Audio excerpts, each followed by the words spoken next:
Well, the maintenance is done, the repairs have been made, and there's really only one thing to do, and that's go RVing. Where are we going? Florida. Me and my co-pilot. So the question is, where's my co-pilot? I can't find him. Well, is he in the back?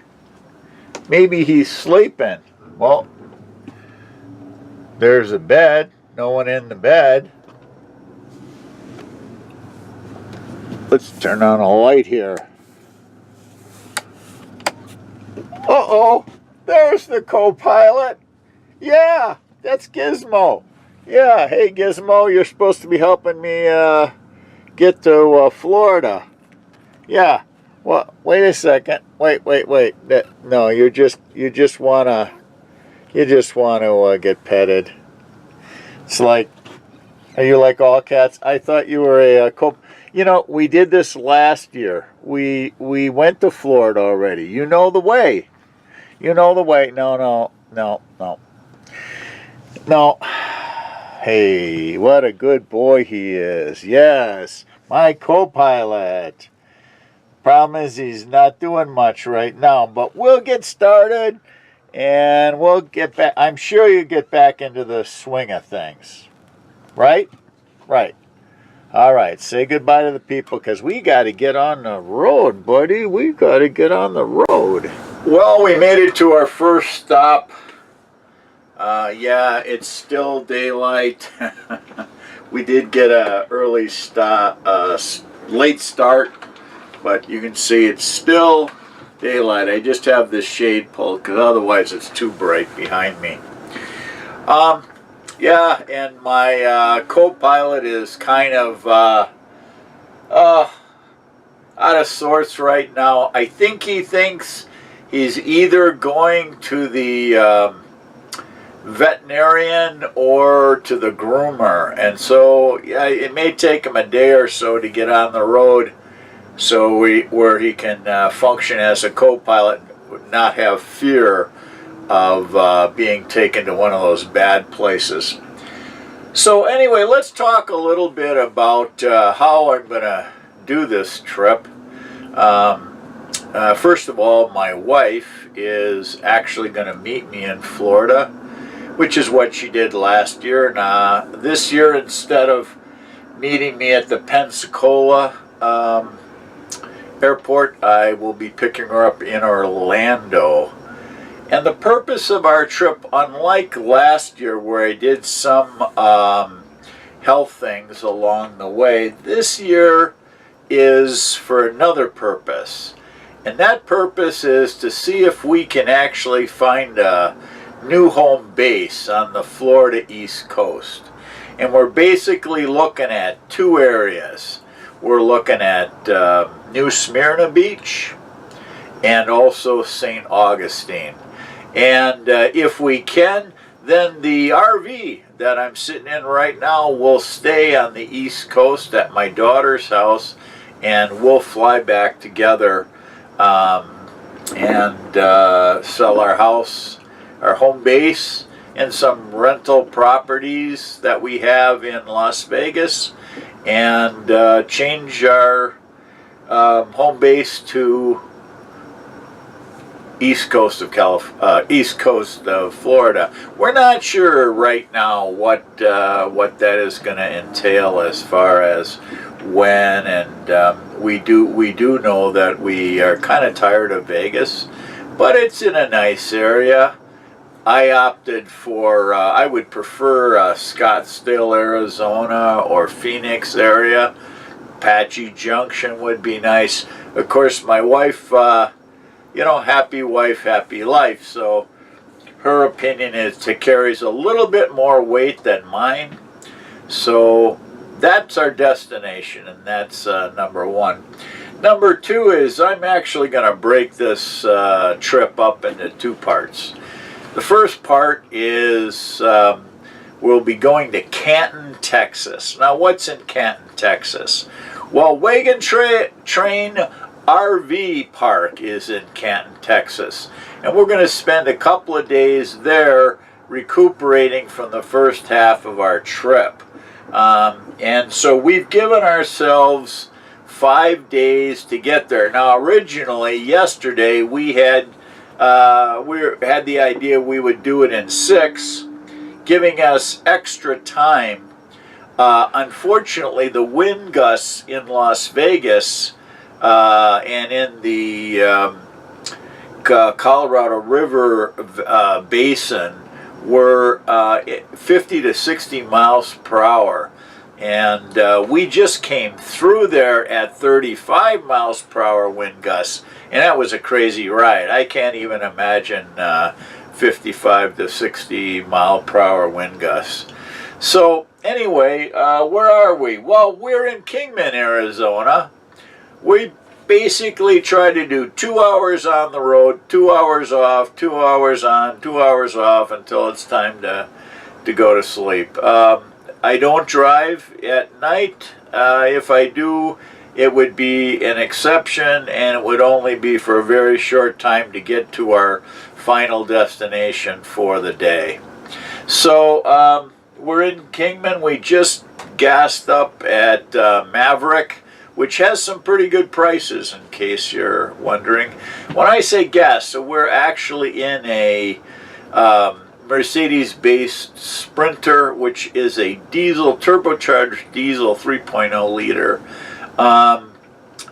Unfortunately, it does not take B20, so we used to always go to Pilot or Flying J, but most of those have converted over to B20, where we need number 2 diesel.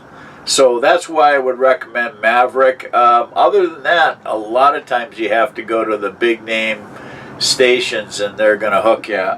Here, the cheapest price for Maverick was $289, and comparatively the worst price for a brand name like Shell or Mobil was $308. So, you know, that's almost a 20-cent difference per gallon. So that's another thing. Well, we're going to stop, have something to eat. I will catch up with you again later. I should comment one last thing about our first stop, and maybe a little bit about our first half of our trip. And that is, we are basically going to be staying on the overnight portions at Pilot and Flying J's. And the reason is this: I'm carrying, as you know, my precious cargo, and which is our cat Gizmo, and he's really not a very good co-pilot, but in reality he does keep me company. And God forsake me if something would happen to him. So I want to always be able to use the generator and have a place to stay. And so Pilot and Flying J seem to have that covered. Now, you can find them in Allstays apps. But another place that you can find them is they make a book. And the book is a little, I don't know, 100 pages, 120 pages. And it's all where their locations are by state. And what's really interesting is it tells you if they have RV parking, an RV dump, and RV pumps. The problem is, as I just stated, is if you need diesel, not so good. If you need number 2 diesel, because they don't have it anymore, they just have B20. But on the other hand, they almost always have a place to eat. You can pick up snacks, be healthy now. And the last thing is, if you need to dump, a lot of them have dumps. I am talking mostly about Flying J, but check the book, because surprisingly, some pilots have overnight parking as well. In fact, tonight we're aiming at Belmont, Washington. Belmont, not Washington, Belmont, Arizona. We're aiming at Belmont, Arizona, and that is just to the west of Flagstaff. And so that's where we are going to stop tonight. We got a late start. Otherwise, I was going to try to make it to Winslow, but that's just not going to be in the cards. So by the time we get started on our second leg tonight, it'll be already be 5 o'clock, and it'll take us a couple hours to get to Belmont. So Belmont, how you Bellemont, Arizona. And anyway, well, we'll see you hopefully in Belmont. Well, day one is over, and like many things, it doesn't always go the way you planned it. We had hoped to get from Las Vegas to Kingman to Flagstaff today.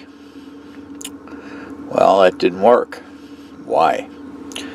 Well, we certainly made it to Kingman, as I noted before. Then I checked the weather report in Flagstaff, and with the cold front that just went through, remember all the wind? Well, that was a cold front. And the cold front is really cold. In fact, the low temperatures for Kingman were for Flagstaff were gonna be 25 to 26 Fahrenheit for all you Canadians. So freezing is no good, especially with my cat. And of course, the water is set to go for regular RVing season. I do have the ability to make it for all season, but who thought about this? So tomorrow we have to change our route. We're still in Kingman, and we're going to speed things up in order to make our destination on Wednesday. But we're heading towards I-10, and we're going to go through Phoenix, hopefully, and Tucson, hopefully, and we're headed for a little town in Arizona. And it has a Walmart, which is hospitable to YouTubers and to RVers. In any event, we're gonna call it for today, day one, and well, we got the Kingman. So we're halfway there to day one, and or halfway failure, however you want to look at it. Yeah, but we're alive. We had some good show, eh, Kat? And bed's made and ready for a nice sleep. So, hey, as Tom Bodette says, I won't leave the light on for you.